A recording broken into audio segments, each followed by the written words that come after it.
PPATK dalam rilisnya meminta masyarakat lebih bijak berdonasi. Kepala PPATK Ivan Yustiavandana mengatakan ada indikasi dugaan penyelewengan penggunaan dana yang diterima masyarakat dan pihak lain yang didonasikan atau disumbangkan ke ACT. Ada beberapa transaksi yang patut diduga terkait dengan kegiatan-kegiatan yang melanggar peraturan perundangan.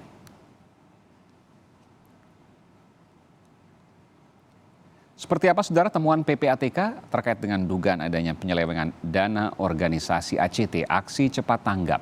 Telah terhubung melalui telepon Kepala Pusat Pelaporan dan Analisis Transaksi Keuangan PPATK Ivan Yustiavandana. Pak Ketua, Pak Kepala, selamat sore menjelang malam. Sore Mas Aiman, Assalamualaikum warahmatullahi wabarakatuh. Waalaikumsalam warahmatullahi wabarakatuh. Apa yang ditemukan PPATK terkait dengan dugaan pelanggaran? Betul ada dugaan pelanggaran arah aliran uang dari donasi ACT?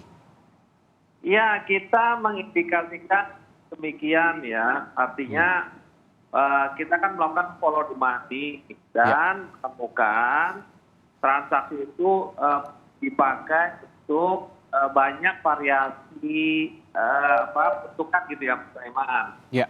Pertama misalnya ya tadi untuk gaji misalnya, kemudian untuk sumbangan kemaslahatan umat misalnya, lalu ada indikasi kebutuhan pribadi ya, lalu ada indikasi sumbangan ke entitas keluar, kebencanaan dan segala macam begitu, Mas. Iya, kalau gaji mereka sebutkan 13,7%. Apakah itu wajar atau tidak? Ya begini, kalau harusnya kan sebuah kegiatan itu sebesar mungkin menghasilkan sebuah revenue yang kemudian tidak memotong sumbangan yang diberikan kepada orang, gitu ya. Sumbangan itu kan misalnya diinvestasikan lalu kemudian mendapatkan hasil, nah hasilnya itu dipakai buat operasional gitu ya. Artinya bukan Mas sumbang 1 juta kemudian dipotong 200.000 untuk gaji orang, itu harusnya gitu. Oh, ini menarik. Jadi ada regulasinya Pak Ivan, Pak Kepala, bahwa tidak boleh, ada regulasinya kah?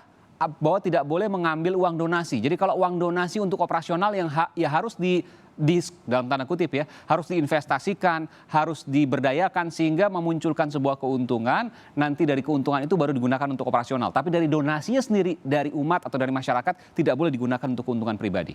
Nah, itulah yang ditemukan oleh PPATK bahwa pemanfaatan dana sumbangan itu tidak sepenuhnya untuk kepentingan sumbangan gitu kan.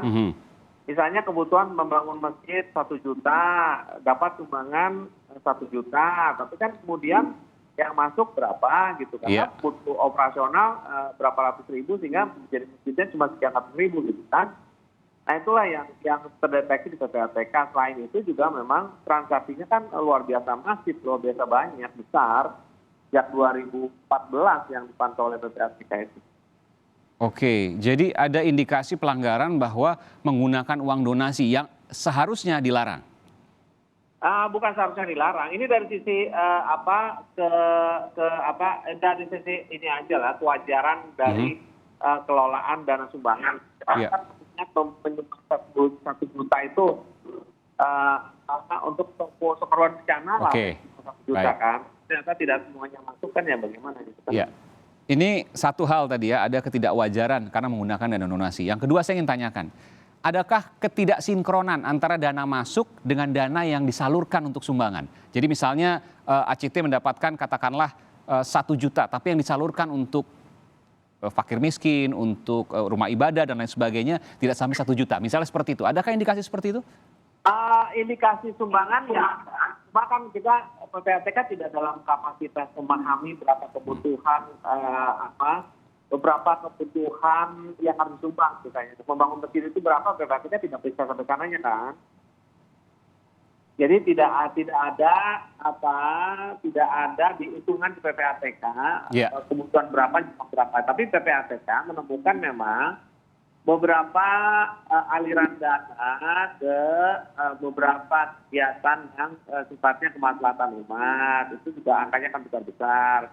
Lalu kemudian kepentingan pribadi itu juga angkanya juga besar-besar. Lalu kemudian kan ke luar negeri itu juga angkanya juga besar-besar gitu kan. Itu Mas. Jadi belum ada indikasi pelanggaran hukum, Anda mengatakan seperti itu, baru seputar ketidakwajaran. kita sudah menduga ada indikasi awal peruntukan ditujukan bagi entitas yang diduga melakukan pelanggaran hukum. Oke. Atau kemudian ada unsur penggelapan. Oke. Atau kemudian ya. Ini saya tertarik nih Pak Kepala. Adanya dugaan, saya katakan dugaan yang ditemukan oleh PPATK, Ya, unsur penggelapan. Maksudnya? Ya, penggelapan kan bisa dugaan PPATK kan ada dana-dana yang ditransaksikan ke rekening pribadi, pembina dan segala macam gitu ya. Oh, oke. Oh, itu bisa jadi masuk ke pidana penggelapan. Iya. Dana publik digelapkan untuk kepentingan pribadi. Tapi ini tidak spesifik bicara ACT ya. Ini kan modus begini kan memang sangat umum terjadi di modus-modus aktivitas penghimpunan dana seperti ini ya. Baik itu ditujukan untuk kepentingan misalnya bantuan atau kepentingan investasi dan segala macam gitu ya.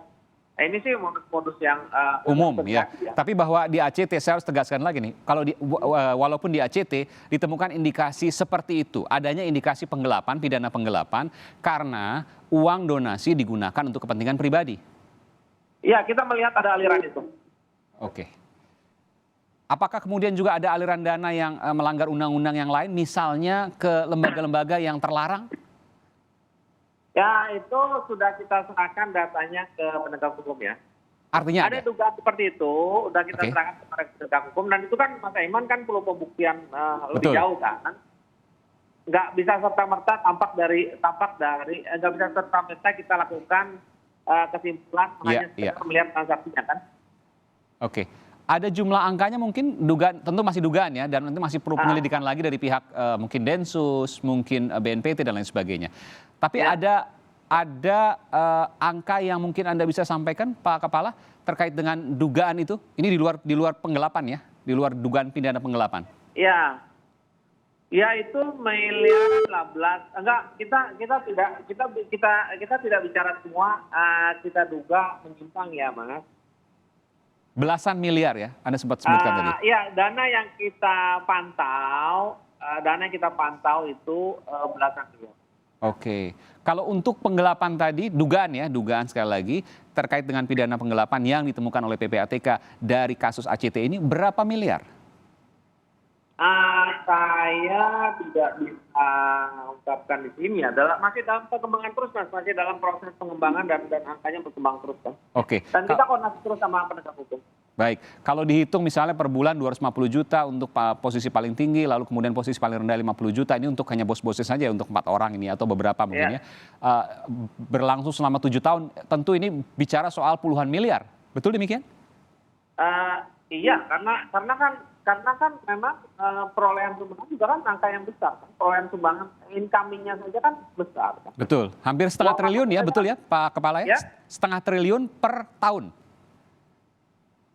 Exactnya saya tidak terlalu ini ya. Pokoknya udah pasti besar. Contohnya misalnya saya bisa kasih gambar saja ya, misalnya 1 tahun saja itu kan ya memang belasan miliar kan di dalam waktu yang singkat saja sudah bisa. Ada bahkan puluhan miliar. Baik, pertemuan Majalah Tempo mengatakan bahwa 500 miliar rupiah lebih, artinya setengah triliun yang didapat per tahun. Tentu ini menjadi sebuah penyelidikan yang baru yang dilakukan oleh pihak penegak hukum. Apakah ada unsur pidana atau tidak, termasuk juga data yang digunakan dari Pusat Pelaporan dan Analisis Transaksi Keuangan. Terima kasih Pak Kepala PPATK, Pak Ivan Yustia Vandana. Selamat malam, terima kasih, sehat selalu.